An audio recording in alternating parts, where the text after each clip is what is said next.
علی کو انہوں نے شہید کیا جو ان کے ساتھی تھے، خوارج۔ جنگ صفین میں حضرت معاویہ کے کہنے سے عمرو بن العاص رضی اللہ تعالیٰ عنہ نے قرآن مجید جو ہے نیزے پر اٹھا لیا کہ لڑائی بند کرو، قرآن کو حکم بنا لو، جو قرآن فیصلہ کر دے وہ ہم بھی قبول کریں، تم بھی کرو۔ حضرت علی کا خیال یہ تھا رضی اللہ تعالیٰ عنہ یہ چال ہے، اور انہوں نے روکا اپنے ساتھیوں کو۔ لیکن اکثر لوگوں نے کہا قرآن آ گیا بیچ میں، اب ہم کیسے ہتھیار چلا؟ اس میں میرا ذہن جاتا ہے ایک حدیث کی طرف، بڑی اہم حدیث ہے، اور اس کے راوی حضرت علی ہیں۔ حضرت علی فرماتے ہیں کہ حضور نے فرمایا انہا ستکون فتنۃ، ان قریب ایک بہت بڑا فتنہ رونما ہوگا۔ حضرت علی فرماتے ہیں میں نے عرض کیا مل مخرج منہا یا رسول اللہ، اس سے نکلنے کا راستہ کون سا ہوگا؟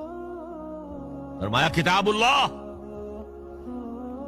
فیہ خبر ما قبلکم ونبأ ما بعدکم وحکم ما بینکم، اس قرآن میں تم سے پہلے لوگوں کی خبریں موجود ہیں، بعد آنے والوں کے حالات موجود ہیں، اور تمہارے درمیان جو اختلافات بھی پیدا ہوں گے ان کا حل موجود ہے۔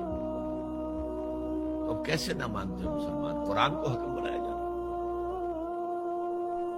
بہرحال اس کے نتیجے میں جو بھی ہوا ہے یہ اب تاریخ کا معاملہ ہے، میں اس کی تفصیل میں نہیں جانا چاہتا، مسئلہ حل نہیں ہو سکا۔ لیکن حضرت علی کی خلافت جو ہے ان کے ہاتھ پر بیعت ہو گئی تھی، وہ چلی، لیکن 4.5 برس سوائے خانہ جنگی کے اور کچھ نہیں۔ وہ جو قافلہ آگے چل رہا تھا سیل رواں، وہ 1 انچ بھی آگے نہیں بڑھا۔ البتہ قیصر روم نے جب دیکھا یہ تو آپس میں لڑ رہے ہیں، اب موقع ہے میں حملہ کروں، چونکہ وہاں قریب ترین تو حضرت امیر معاویہ بیٹھے ہوئے تھے نا، شام میں، شام سے ملحق تھا نا آگے قیصر۔ حضرت معاویہ نے خط لکھا، او رومی کتے، اگر تو نے دارالاسلام پر حملہ کرنے کی جرت کی تو سن لے کہ علی کی طرف سے لڑنے والوں میں سب سے پہلے معاویہ ہوگا تیرے خلاف۔ لہذا اس نے جرت نہیں کی۔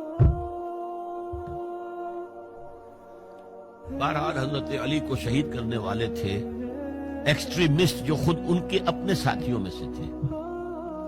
انہوں نے کہا وہ کہاں حکم کیوں مانا؟ ان الحکم الا للہ، اللہ کے سوا کسی کا حکم نہیں، قرآن حکم نہیں ہے، کیوں مانا تم نے؟ اور اگر مانا تھا تو اب حکم کے بعد کیوں نہیں مانتے؟ چھوڑ دو خلافت۔ بہرحال یہ کہلاتے ہیں خوارج، جنہوں نے بغاوت کی ہے حضرت علی کے ساتھیوں سے۔